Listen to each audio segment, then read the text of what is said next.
Welcome to Priceless Takes. And we are live from the Gold Coast, Australia. Welcome back, everyone, to Priceless Takes, episode 36. I am your host, Luka Price, and today, joining me is the panel, the boys themselves, Reuben Lynn, Oscar Hardcastle, and Tyson McMullen. How are we today, gentlemen?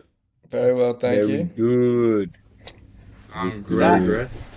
that is fantastic to hear. Guys, the NBA season is over. The Denver Nuggets were NBA champions. Reuben, kudos to you for predicting the finals correctly with the Denver Nuggets in 5. Look, the finals are old news, but I was very disappointed in Miami Heat, particularly in Jimmy Butler in that Game 5 until the last 2 minutes where he decided to have a solo 13-point run. But that is neither here nor there. Congratulations to the Denver Nuggets for winning their first ever NBA championship. But the NBA offseason, we have gotten straight into the swing of things with bombshells flying everywhere, mega trades happening, trade speculation, players declining contracts and entering free agency. And we are going to get into it right away. Starting from the top, guys, yesterday morning, breaking news out of Phoenix that the Phoenix Suns had traded for Washington Wizards star Bradley Beal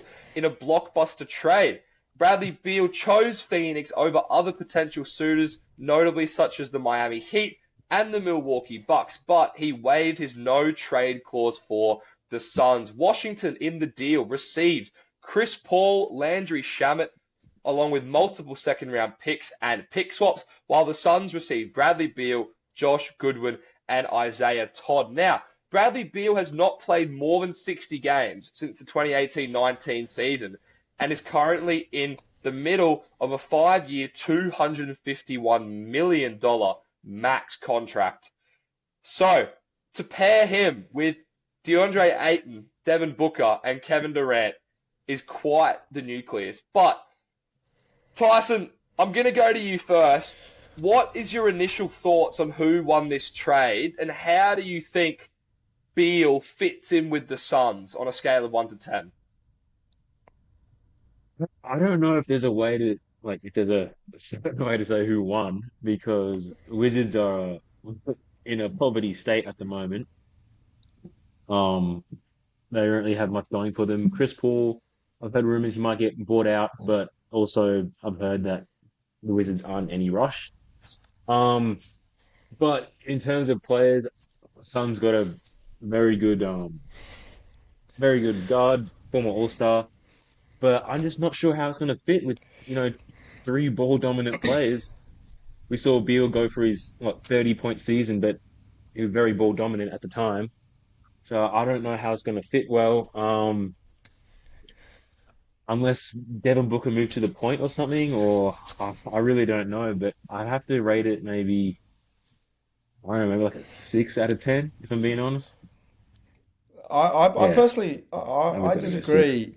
I disagree with Tyson saying that he doesn't know who won. I think the Wizards got fleeced. No, like they cleared up a bunch of cap, but that's about it. They what? They got a couple second round picks, a Chris Paul who's probably going to leave, and a bum ass Laundry Shamet. So I just feel like they got fleeced. Yeah, I know we don't know how Bradley Beal's going to go with the Suns. Obviously, they are all ball dominant, but I feel like it can work. I feel like Devin Booker showed us in this playoffs that he can be that facilitator without Chris Paul. He was getting a lot of his assist numbers were up. His assist numbers were up like 4 or 5 assists in this playoffs. He showed that he can facilitate the ball and score. And so I don't think it's too bad for the Suns. Do I think they're overwhelming favorites? No, but I feel like it's interesting, and I was excited to see a bit of news in the NBA, and it's always good to see things happening and things moving around. But I feel like the Wizards got a little bit fleeced. For Bradley Beal, one of the best scorers in the league. I know he's been injured, but I feel like the Wizards could have got a little bit more there. Rubes.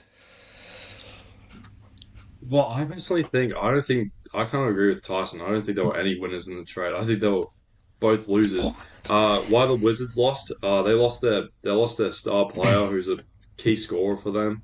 Why the Suns lost? Well, he's going to take up a huge proportion of their cap.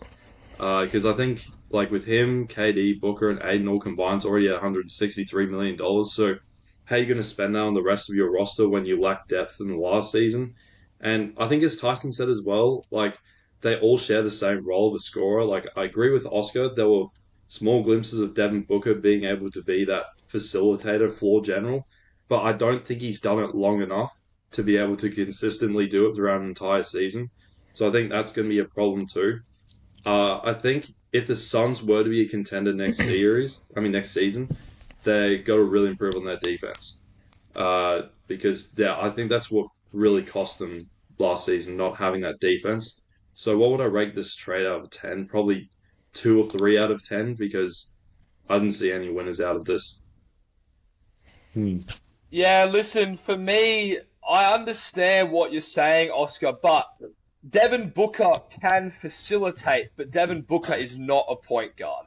And that's where I think the Suns have really, really not benefited in this trade because when push comes to shove, I just don't think Devin Booker is what I think of point guards on a championship team. I don't think Devin Booker is the point guard on the championship team. He could be the number one option scoring on a championship team, but I just don't see how this fits from a basketball perspective. And that is why I have a lot of reservations about this Bradley Beal trade.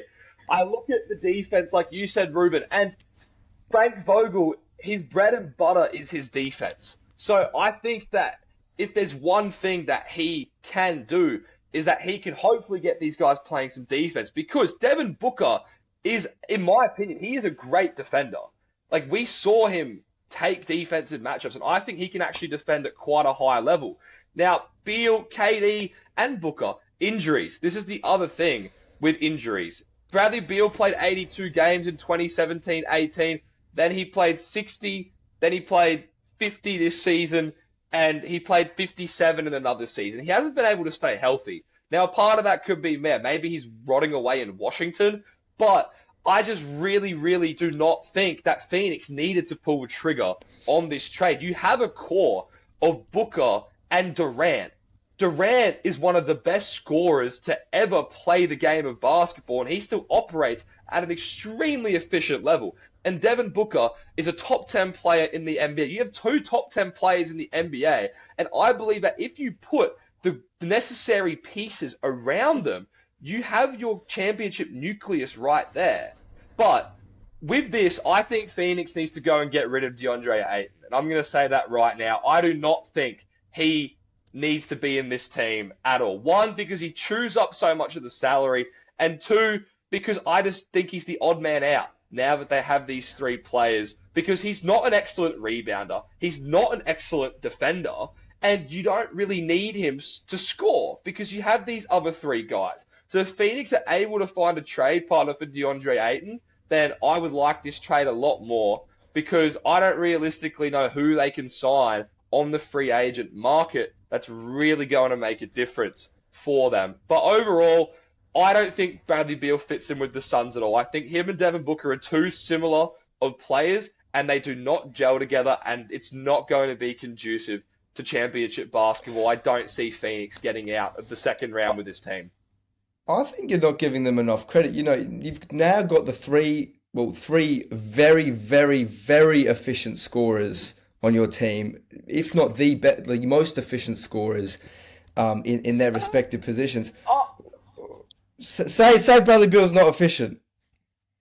He's now in the 50-40-90. We're not saying the 50-40-90 that. club. It's just about how far scoring can take you. No. He is. No, he is. He's not on the very, same level very as Book and efficient. Durant, but he is. He is. Yeah. He's I'll give it to you. not getting the buckets up, but he's very, very efficient when he does put the shots up. And now you've got 3 of those guys who can score very, very efficiently. Yes, the defense is a problem, but at the end of the day, you know, and I know you're saying you can build around Durant and Booker, but it's a move that it's hard to say no to. You're getting an all-star. You're getting Bradley Beal, who's a very good scorer and who's very efficient. Yes, he's getting a bunch of money, and yes, the other team might look, a bit shaky, and the rest of the team might look a bit shaky now. But I think the Suns they're in a decent spot. Are they the favourites for me? No, but they're gonna score and they're gonna work on their defense, and I think they're gonna be a decent team at the end of the day. I think it's too quick to call the DeAndre Ayton thing. I feel like he's been around. He knows the system. He knows that team, and I feel like it's too quick to call Ayton. He's not made of the rock. We've seen him playoff run after playoff run after playoff run. When the push comes to shove, he doesn't perform. He can dominate the Zubatzes of the world who aren't really up to that standard. But when you come up against a Jokic, or you come up against a Giannis, or you come up against one of these players, he's folded. But you can't just scrap a whole team and put a makeshift team together. He's quit on the team. It takes on the team year after year after year. It takes years for a team to be fully melded together.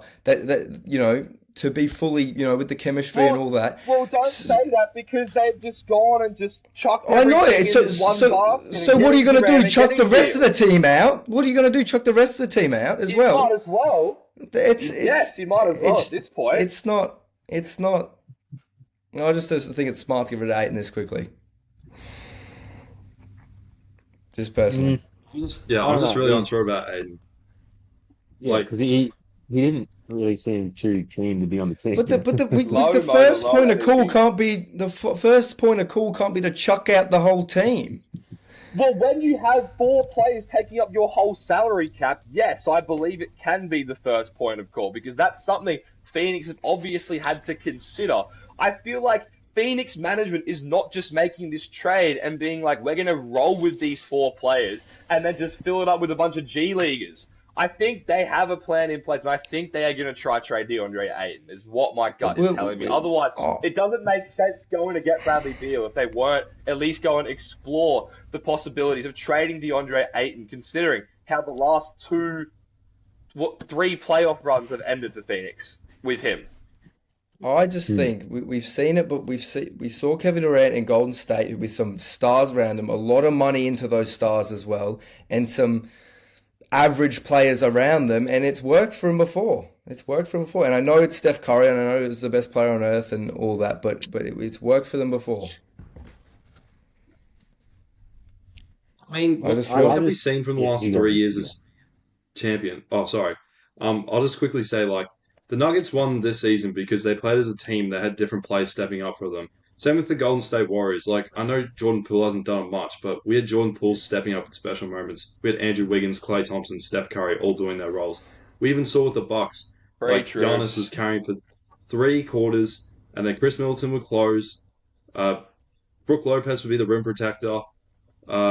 Drew Holiday would look after the perimeter defense. So yeah, you can have scorers, but it's about building the team. Building the team gets you the championships. We've moved away now from building a big 3 because we saw Brooklyn against Boston, 2 best scorers. They got swept by the Celtics, who are an actual team. But you're saying it like it can't work. It definitely can work when you've got 3 fantastic scorers, and that's who you're building around. And I know there's a lot of money in there, and there's not much to build around them, but you still got 3 fantastic scorers. I'm not saying they're front runners for the championship next year. I'm not saying that at all, but I'm saying it can work, and the Suns can definitely make it work with 3 fantastic scorers on your team. And yes, things are going to have to change, and they're going to have to work on some defense, and they're going to have to sort out who's going to play that facilitating role a bit more, and who's going to be the primary scorer, and they're going to have to figure that. But they're mature guys, you got Devin Booker, who's been in the league for a couple of years, around some good guys, and then you got Bradley Beal, who's 29, and you got Kevin Durant, who's 34. So the championship window also is small for Kevin Durant. He's 34 years old. He's getting up there in age. The Suns have pulled a big move, pulled the trigger on a big move, and Kevin Durant doesn't have long, and that's why I think they did it, and it can work. It can work. It definitely can work. I think the only thing that's stopping them is just health. So we've seen Brooklyn's situation. You got 3 ball dominant players. We've seen glimpses of when it actually works, but they weren't all there. How many games did they actually play together? It Yeah, was not many. how many? Under 20 was it? I Something think it like was that? 8 games in the It was, regular season this season. yeah. That's just the thing because like if you have if we saw KD, Aiton, and CP3 like go out the playoff series before against the Nuggets, so like they're in a bad situation as well because Beal hasn't really played many games either. So it's just a bit tough. If they're all going to like bail out like that, then I'll just see them going out maybe second round exit again. You know? That's Yeah, the only listen, it reason would be. I agree is because of the injuries. That's the only reason I Yeah, see him look, not Yeah. going too far. that's something that always happens. But look, hopefully, at least with this trade, as opposed to the Kevin Durant trade, they at least will have a preseason. They'll at least have a training camp to try find an identity and to try figure out how they're going to gel together as a team. Look, it'll be interesting to see where Chris Paul lands. The rumors are that he will be bought out. The Clippers and the Warriors have allegedly made calls regarding Chris Paul's availability before the Bradley Beal trade. A Clippers reunion would certainly be interesting. I don't know It'd how be he fits in so with the funny. Warriors. It would be interesting, but we will move on to other news surrounding the NBA. And after the NBA Finals, Commissioner Adam Silver and the NBA announced that Ja Morant would be suspended for 25 games beginning at the start of the 2023-24 NBA season. This comes after there was a second incident with Ja Morant posing with a gun on Instagram Live. Since then, Ja Morant has stated that the gun was a fake and he used it as a lighter, but this is all a bit pie in the sky. There's a lot of elements that I feel like we aren't really being told. But the matter of the fact is that NBA Players Association President Tamika Tamaglio issued a statement calling the suspension quote-unquote excessive and inappropriate. Now, it is unclear at this point whether the suspension will be appealed. Reuben, I'm going to come to you first. You are the resident Grizzlies fan in the panel, and I'm sure you have a lot to say, but was the length of this suspension not enough, too much, or just right for Ja Morant? I love John Morant as a player. I do think the suspension was fair though, because with this suspension now, he's ineligible for certain awards now, so he can't win MVP. He can't make any All NBA teams, and we saw last season like that cost him. How much was it? It was like 40 It was million $50 maybe. million approximately. That's Yeah, what I read. approximately 50 Jesus. million for not making an All NBA team because of the suspension. So I think financially, it's definitely going to be costly to him, and he's going to suffer the consequences of that. It's just whether um, it's the other measures that needs to be taken, maybe with rehabilitation, because there were news reports that he went to a rehabilitation center in Florida, but that's that I don't know how true that is, but I think it is the right suspension. Uh, I think with the Grizzlies, like they are capable of doing it without Ja, but I just am a bit worried because of the competitiveness of the Western Conference Finals. But going back to the suspension, I think it's fair. I agree with Ruben. I think it's fair. The NBA, Ja's out here messing with the NBA's money. He's a top 10 player in the league. There's a lot of eyes on him. And that's why they got the morality clause in that contract, is so they can do these things. And if you do mess up in public and it's affecting the sponsors and it's affecting the money, they're going to get in trouble. So I think it was fine. 25 games, I don't think it's too excessive. I think if you don't want to suffer these consequences, do it right. We've seen players do it right. LeBron James has been in the league for 20 years and hasn't got in trouble once. So, yeah, I think it was fine. I think it was fine. I don't think it needs to be too looked into. If it gets appealed, if it gets overturned, it's ridiculous. But I think it's fine. Hey, man. Yeah, I agree. I think it's very fair, just mainly considering because he's he's one of the biggest faces of the league. You got little kids looking up to him. He's running his own camps. He's all eyes on him. He's trying to roll out his new shoes, and if he's in the media for Yeah. all the My brother negative stuff, copped a pair of Ja ones the other day. exactly. You got somewhat decent hoopers hopping. Have you guys seen No, that but meme like, where he opens up the jar 1 box and he pulls a gun out? It's so yeah, it's a funny. gun. Yeah.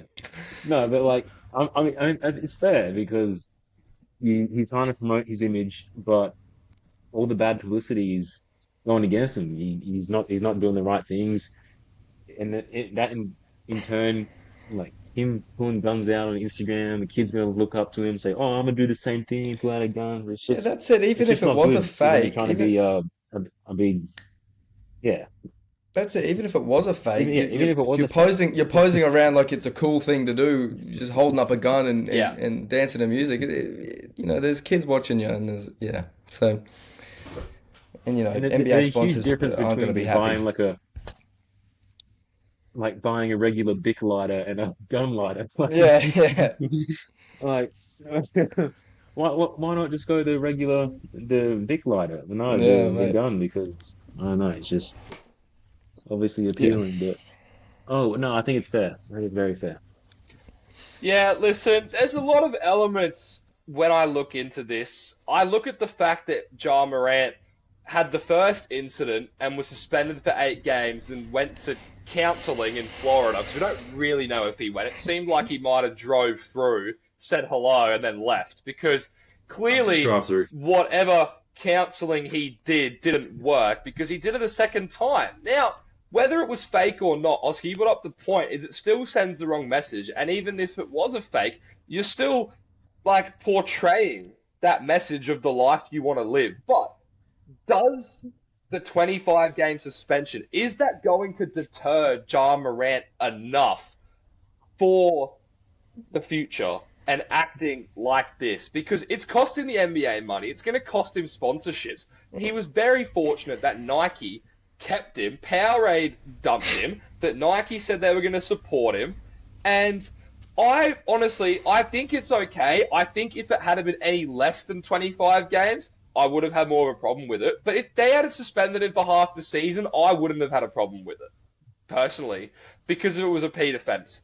And it's one of your young players, and the fact that he made a big deal of getting better, he said to everyone, I need to get help, and everyone backed away because no one wants to question the legitimacy of mental health, particularly in professional athletes. When we saw what happened in the bubble, and we know that mental health was a thing in the NBA, everyone believed him and backed off. So now the fact that he's gone and done it again, I think 25 games to me was the minimum that I would have given him because you really needed to drop the hammer and set a precedent. And I just hope that this is the last straw that we see of Ja Morant. But in terms of the actual basketball fit, guys, Reuben, I'm going to come back to you again. 25 games into the season, that's a good chunk of the season. That's nearly a third of the NBA season. How much do you think this is going to affect the Grizzlies to start the season?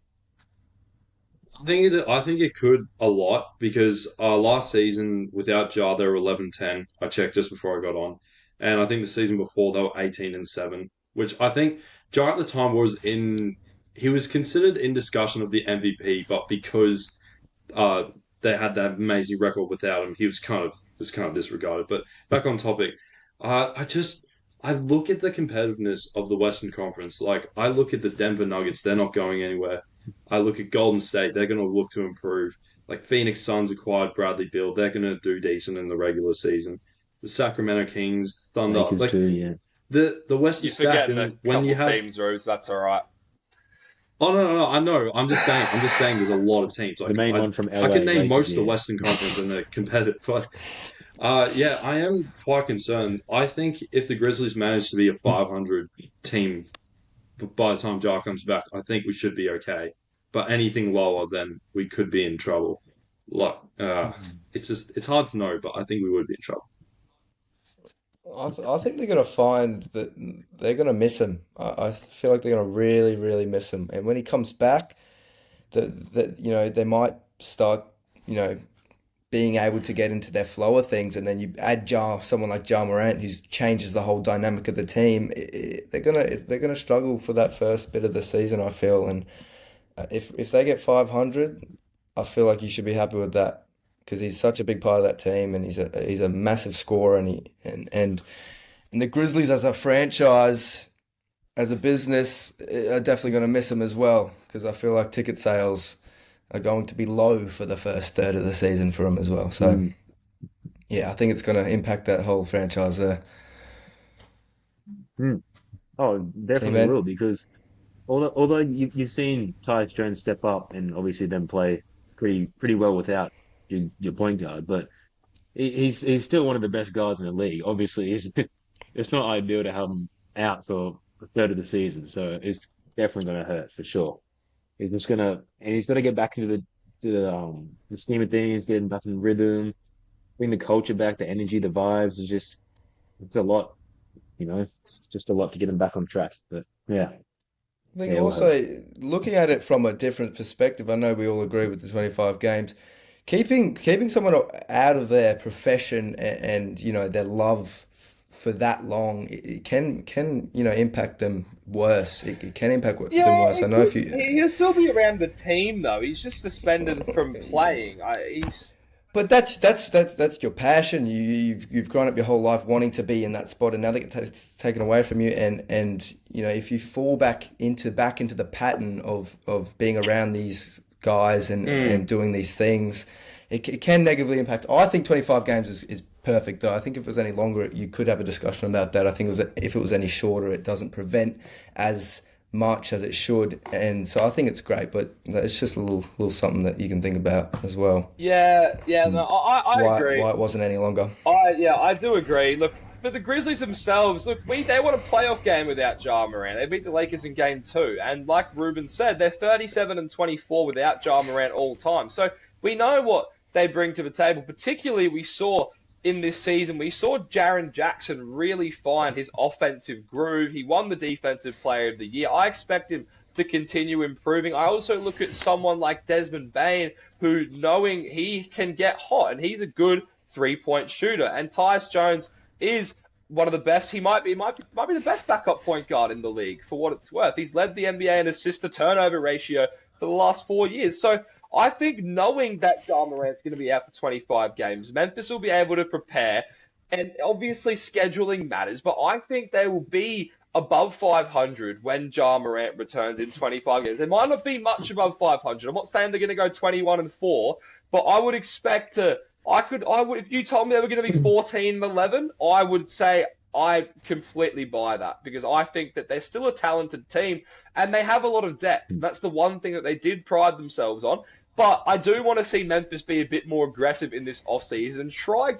Get some more wing depth, particularly, I mean, Dylan Brooks is gone, so you do have a starting spot to fill. I don't know if Zaire Williams is going to be the one to take that mantle from them, but we will move on because there are some players going in to free agency. Free agency period starts soon. One of those big stories today has been Draymond Green, who opted out of his $27.5 million player option, and he is now an unrestricted free agent. Obviously, the stats for Draymond don't make much of a case for him, but he has been an integral piece of the Golden State Warriors. He is the glue to their dynasty, as many have said. So it is something that is definitely to monitor.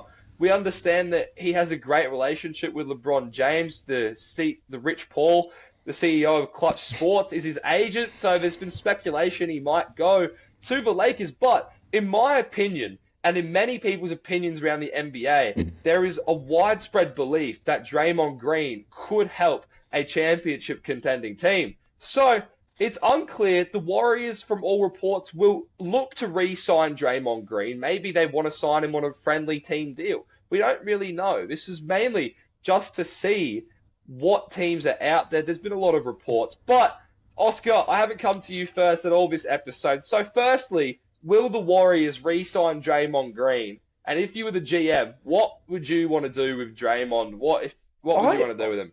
I can't believe you. I don't understand what goes through your mind when you decline $27 million. That's what I can't believe that.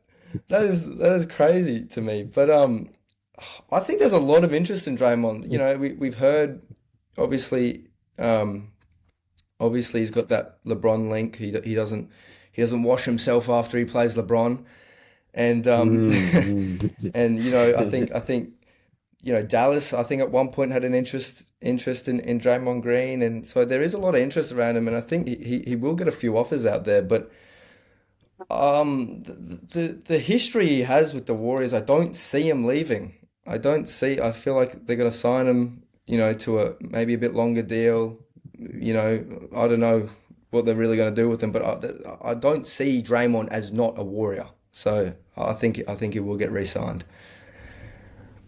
Mm. Yeah. I swear he said in his own podcast he wants to remain with the core, like till he retired or something. And I don't know why he would decline 28 million. I don't see him It's a getting anywhere bag. near that It's a much. bag. If he was going somewhere else, I don't think he'd get above 20, if I'm being No. honest. But I just don't know why you'd break it up. They had pretty decent run.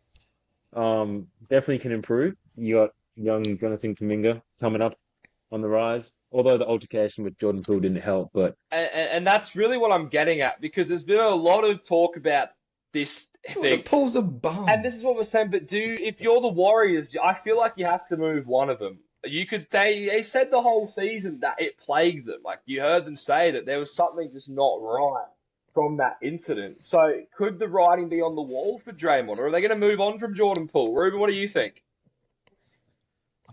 I would move on from Jordan Poole because I know Draymond Green doesn't show it on the stats, but he's kind of an integral role and like he's the defense in that team. I don't He's see been really there anyone else playing forever. defense on that Warriors team. Like Klay Thompson, like in 2015, 2016, he could play that perimeter defense really well, but then he had that injury in 2019. I think that's affected his overall lateral quickness. So I think I had the stats. I think Draymond on the Warriors were like above 500. I think without him, they were below 500. Mm. But as Tyson was saying, I was shocked that like he declined that kind of money because I don't see where else he'd get that money, which is why I think he'll probably end up leaving. Otherwise, why would you decline $28 million? It just doesn't make Unless it's sense to for me. like a more, And as that's, Luke said, unless yeah. it's for a more team-friendly, Mm. Contract. mm, I can't really, I don't And if he understand wants it to either. retire a Warrior, he could take the old Tom Brady. Like, I want us to get some good pieces around the team. I'll take a team-friendly deal, like a four. Like, he could be like a 3 year, I don't know, $30 million deal. That's 10 million, like that. I don't see, or even something less than that. I'm not sure. I wouldn't be surprised. But Oscar, I'll come back to you. We'll do a bit of pie in the sky to end the show. If Draymond does leave, where would you want him to land to help a team out? Where do you want to see him go? Ooh, I, f- I feel like where I would like to see him to go, because I think would be so, so funny, is the Lakers. I feel like I feel like the Lakers getting Draymond would be so funny. I don't know. Where are we going to fit the best? God, I feel like Draymond can probably slot into most teams. Um, I don't know. I feel like somewhere like Dallas would be cool. A guy that's going to help their defense out a lot. Um, a guy that's a big locker room guy. I feel like it can really help Dallas. I don't really know. I feel like he can slot into most teams, but Lakers in my heart though would be so so funny. I don't know. It's a very Lakers thing to do. Sign Draymond. Tyson, So how'd you yeah. feel about that? um, look, the only way I see Draymond coming to the Lakers if LeBron, LeBron LeBron, pulls some strings. his boyfriend just offers him a little five mil under the table, and Draymond like anything for you. I'd do anything. He'd take the 5 mil. I wouldn't see him signing for anything over like 15 mil in the Lakers. I don't even know if No. we have that much money, but like I, in my opinion, I can only see him as a Warrior, but honestly, Yeah. I reckon you could just send him to the Kings maybe. I like the Kings. I don't know why. Ooh. I don't know. Uh, Him with Sabonis. I don't know. It could work. I don't know. Kings already have like a decent squad, and you add another like defensive That's like the thing. He can playmaker fit as into well. most You could systems, I feel. Like definitely. he's a I dog. He reckon works. He can fit into most systems. it's not too far from San Francisco as well. So. Down the road, yeah. Ruben, your thoughts? Rubes. well, Domantas Sabonis, is he considered a bit of a playmaker? Because I know in Indiana he was getting a considerable amount of assists. I don't know if he plays that same role with the Kings or not. And De'Aaron Fox can pass the ball Mini reasonably well. Jokic. So I wasn't quite sure about that. And then Dallas, I think they've got a lot of playmaking too. Like Draymond Green, like the main things he offers is playmaking and defense. So I was quickly looking this up. This is a very bold take, but if he doesn't end up being a Warrior, I only see him as a Warrior. But if he ends up somewhere else, where would I like to see him? Stephen A. I think you should take him at the New York Knicks. I know it's very bold, but I quickly looked this up. The Knicks they're actually second from bottom for assists, and Draymond Green, he provides a lot of assists, so he could be that final piece to the Knicks team that could get them to the conference finals or NBA finals because they've been dreaming of that success for years on end. He also he gets a lot of assists, but he also does have two of the best shooters we've ever seen on his team. Yeah. So Jalen Brunson can shoot the ball well. He's improved. yeah. But I think the Knicks just need a RJ center, Barrett, if I'm Julius being Randle. honest. I think Knicks just need I a mean, better But they center got than Mitchell Robinson. Robinson, though, the rim protector. And Draymond Green can still rebound the ball. It's not like he's a liability. It would be good. It could work. He's It would 6'7" definitely add a bit more finesse to their system because Randall isn't really he stays on the perimeter. So Randall's he garbage. stays on the perimeter. So I mean, if you wanted to play small ball, it could work. But listen, Ruben, I'm glad you went to the Eastern Conference because that's exactly where I'm going.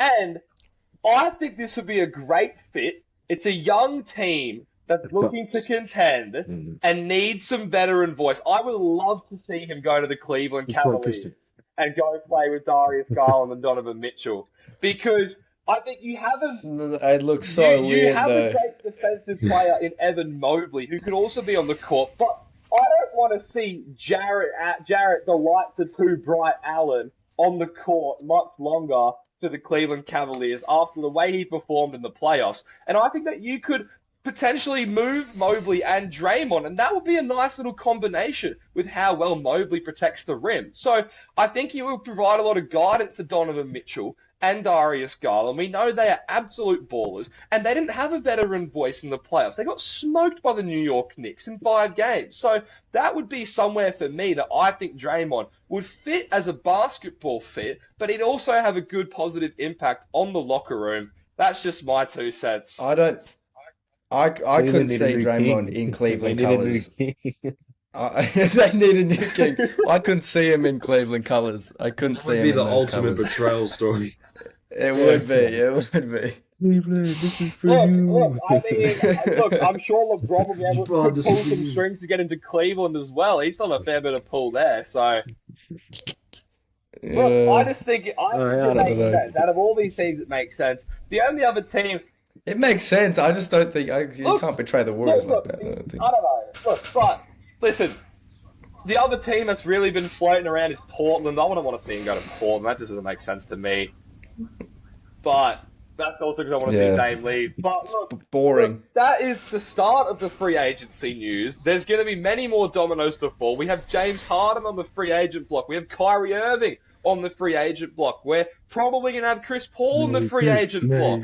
We have some other D'Angelo Russell. We got some people in They're free all coming to the agency. Lakers. They're all coming to the Lakers. I'm just ready for the Bulls not to do anything again for the 4th year in a Yeah, row. Russell Westbrook's a free agent. Goodness So me. who knows? There's a lot of people who are out there, but there is going to be plenty more free agent talk to come through as the NBA offseason kicks into full effect. But that is all for Priceless Take, episode 36. Before we go, I want to have a quick shout out to my man Lou Williams, who is retiring after 17 NBA seasons. And I saw it 2 nights ago on social media. Lou Williams got a special place in my heart, being a long-time Clippers fan. I was lucky enough to see him live. And Retire his jersey. look, the most 40-point games ever from a bench player, the most points all time for a bench scorer, 3-time Sixth Man of the Year. Look, his resume is unmatched. Took him to round 2. Took the Clippers to round 2. Took the Clippers to round 2.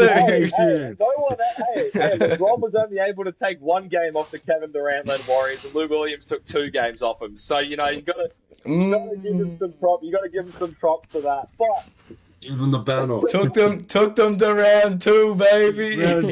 But thank you everyone for tuning in to episode 36 of Priceless Takes. Make sure to keep following us on our socials. We have Instagram, TikTok, and YouTube. We are always active, posting content every day or so, stories, polls, follower engagement. We will get some replies to your comments if you have anything you want to say. But thank you all for tuning in. To my panel, Oscar, Tyson, Reuben, thank you all for being with me today. Thank you. I appreciate the insight, and we will see you guys next time. That is all for Priceless Takes episode 36. I am your host, Luka Price. Thank you for watching.